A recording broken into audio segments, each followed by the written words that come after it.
రెండు తెలుగు రాష్ట్రాల రైతులకి గుడ్ న్యూస్. ఖరీఫ్ మొదలైనాక జూన్లో సరైన వర్షాలు లేవు. జూలైలో ఒక వారం గడిచిపోయినా కూడా రెండు తెలుగు రాష్ట్రాల్లో ఎక్కడా కూడా ఇంతవరకు విత్తనాలు వేయడం కూడా ఊపందుకోలేదు, వర్షాలు లేవు. అయితే మహారాష్ట్రలో కురిసిన అతి భారీ వర్షాలు కుంభవృష్టితో ఒకవైపు గోదావరి నదికి, మరొక వైపు కృష్ణా నదికి వరద వస్తూ ఉంది. చాలామంది రైతులు కామెంట్ చేస్తూ ఉన్నారు, శ్రీశైలంకి వరద ఎప్పుడు వస్తుంది. ఒక 15 రోజుల్లో జూరాల ప్రాజెక్టుకి వరద చేరే అవకాశం ఉంది.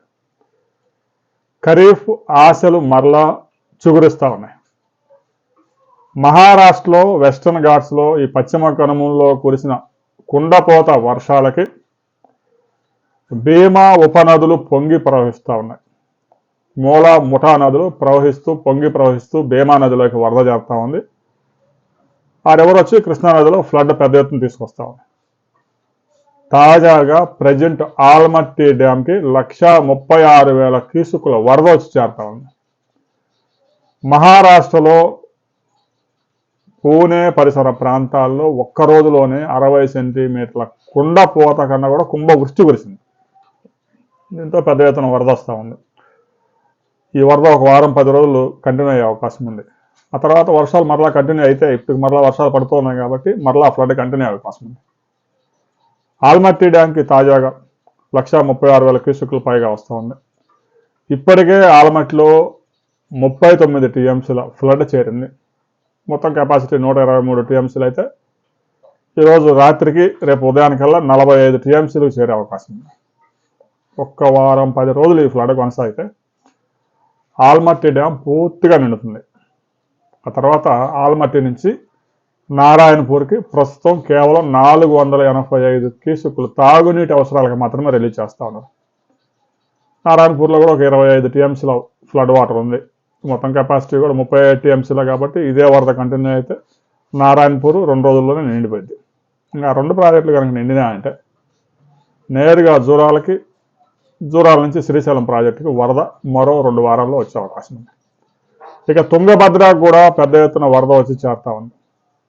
తుంగభద్ర ఉపనదులు తుంగభద్ర, అందులో తుంగ అనే ఉపనది పొంగి ప్రవహిస్తూ ఉంది. ఆ తుంగ ప్రాజెక్టుకున్న 22 గేట్లు ఎత్తేశారు. అక్కడి నుంచి దాదాపుగా 60,000 క్యూసెక్కుల ఫ్లడ్ వచ్చి తుంగభద్ర ప్రాజెక్టులో చేరుతా ఉంది. అయితే తుంగభద్ర ప్రాజెక్టు దాదాపుగా డెడ్ స్టోరేజ్కి వెళ్ళిపోయింది కాబట్టి తుంగభద్ర ప్రాజెక్టు పూర్తి స్థాయిలో నిండడానికే మరొక 20 రోజులు పట్టే అవకాశం ఉంది. జూలై చివరి వారంలో శ్రీశైలం ప్రాజెక్టుకి, జూరాల ప్రాజెక్టుకి పెద్ద ఎత్తున వరద వచ్చే అవకాశం ఉంది. రెండు తెలుగు రాష్ట్రాల్లో వర్షాలు పెద్దగా లేకపోయినా కనీసం ఆరుతడి పంటలు సాగు చేసుకోవాలన్నా కూడా శ్రీశైలం ప్రాజెక్టుకి, నాగార్జున సాగర్, పులిచింతల ప్రాజెక్టుకి పెద్ద ఎత్తున వరద రావాల్సి ఉంది. ఇక గత ఏడాది ఇంతకంటే భిన్నమైన పరిస్థితులు ఉన్నాయి, మెరుగ్గా ఉన్నాయి పరిస్థితులు. గత ఏడాది ఇదే సమయంలో ఆల్మట్టి డ్యాంలో 92 టీఎంసీల ఫ్లడ్ ఉంది. ఇక మరో 4-5 రోజుల తర్వాత పోయిన సీజన్లో 2వ వారంలోనే జూరాల ప్రాజెక్టు కూడా పెద్ద ఎత్తున వరద వచ్చింది. ఈ ఏడాది జూలై 22వ తేదీ తర్వాత జూరాల ప్రాజెక్టుకి వరద చేరే అవకాశం ఉంది. ఇంకా తర్వాత జూరాల ప్రాజెక్టు 1-2 రోజుల్లో నిండిపోయింది కాబట్టి ఇప్పటికే అక్కడ ఒక 6-7 టీఎంసీలు ఫ్లడ్ ఉంది. మొత్తం కెపాసిటీ కూడా 13 టీఎంసీలే కాబట్టి వెంటనే శ్రీశైలం ప్రాజెక్టుకి వరద చేరే అవకాశం ఉంది. శ్రీశైలం ప్రాజెక్ట్ అయితే డెడ్ స్టోరేజ్ 42 టీఎంసీలే ఉన్నాయి.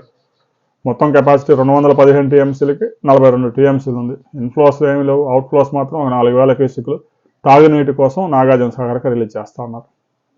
ఇక నాగార్జున సాగర్, పులిచింత ప్రాజెక్టుకి అయితే ప్రస్తుతానికి ఎలాంటి వరద లేదు. శ్రీశైలం నుంచి వచ్చే 4,000 క్యూసెక్కులు మాత్రమే నాగార్జున సాగర్ చేరుతా ఉంది. కుడికాల ద్వారా తాగునీటి అవసరాలకి, లిఫ్ట్ ఇరిగేషన్ ద్వారా హైదరాబాద్ మంచినీటి అవసరాలు తీరుస్తూ ఉన్నారు.